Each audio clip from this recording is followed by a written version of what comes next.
The Buckeyes travel out west to Seattle, Washington, and take a 24-6 victory over the Huskies in Husky Stadium. It was certainly a slow start offensively for the Buckeyes. I mean, they had 0 points just before the half as Jeremiah Smith crossed the goal line for the first touchdown of the day for Julian Sain and the Buckeyes to take a 7-3 halftime lead. It seemed in that first half that, well, obviously Washington controlled the time of possession, but they were picking apart the zone. One thing I really liked, though, they were really containing Damon Williams in the run game. They weren't getting upfield and getting too many sacks in that first half, but they did not allow Williams to beat them with his legs. And that played a key factor. Now, Coleman did have that big run, that 34-yard scamper in the first half, but he was a complete non-factor in the second half, despite it being a close game, midway and late into the third quarter.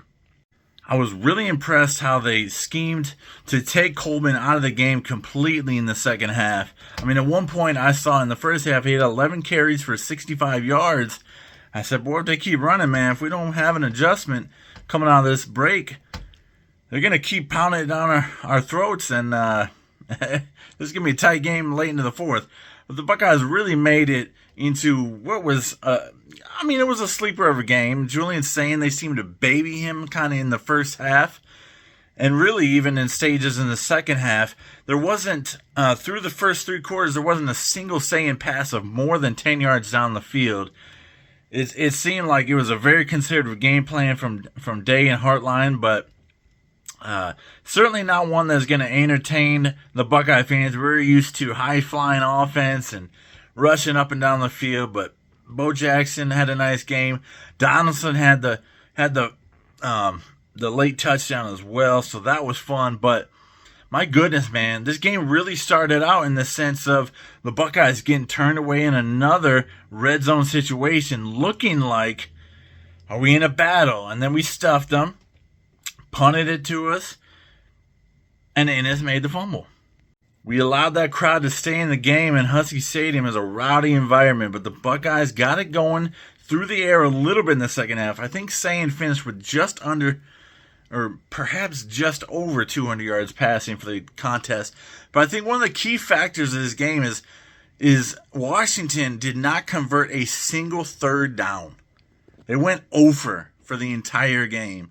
And when you do that, you're just not going to be in a contest. Now, the Buckeyes obviously didn't blow the doors off Washington, but they got the job done. And honestly, I think defensively, I expected Washington to absolutely score the most points of any opponent Ohio State has faced so far this season, and yet they were held to 6. The Buckeyes coming in this game averaging, giving up just 5.3 points per game, and right there on that average.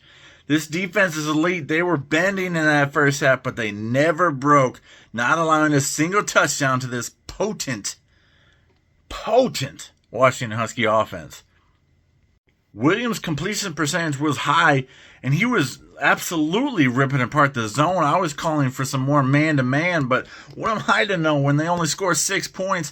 Who am I to say change up your defensive scheme? Because clearly it was working. Both quarterbacks were very accurate and very, good at finding the holes in the defense. And Ohio State's offense just had more playmakers. That freshman Roebuck for them, credit to him, he had a better game than even Denzel Boston had for Washington. Williams finished with must have been an 80% completion percentage for the contest. But they could not convert in the red zone.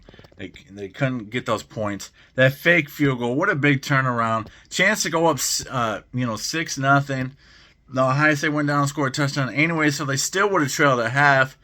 I commend the call because you're the home team. That's a situation where, hey, we got a tight contest, but we can't quite finish these drives. Let's see if we can get a little trick play and get something going and get the crowd hyped. The Buckeyes were ready for it. It didn't fool them at all, and that was amazing because I didn't even consider that they might even fake it there. So it completely took me off guard and by surprise. But through 4 games, a third of the season, it's very clear this defense is having no drop-off. This absolutely was the most explosive offense we've faced so far this season. We held them to 6 points and under, I believe, 300 yards. So Very impressed with the defensive output. I want to see Sane develop and grow. Maybe the coaches don't quite trust him enough, and I'm not sure just why that might be, because he's taking care of the football. Only 3 interceptions on the season so far. I want to see some downfield shots more, like we did see versus Ohio. Washington, without their top cornerback, I thought they defended Jeremiah Smith, pretty well for the most part. Held under 100 yards, 81 yards on 8 catches. Did have that touchdown, of course. But I think Washington, performed well today. And I think Ohio State still has some things to improve on. Those short yard situations, got to improve on those. The running game still doesn't look quite as explosive as I'd want it to be at this point in the season. But pass production, through 4 games, only 1 sack allowed. And that's you can't get much better than that. So, things to work on, things to tweak still as we head into our next contest. But very impressive. Buckeyes are 4-0, giving the Huskies their first loss of the season. On to better and greater things. Another dub coming up next week, hopefully.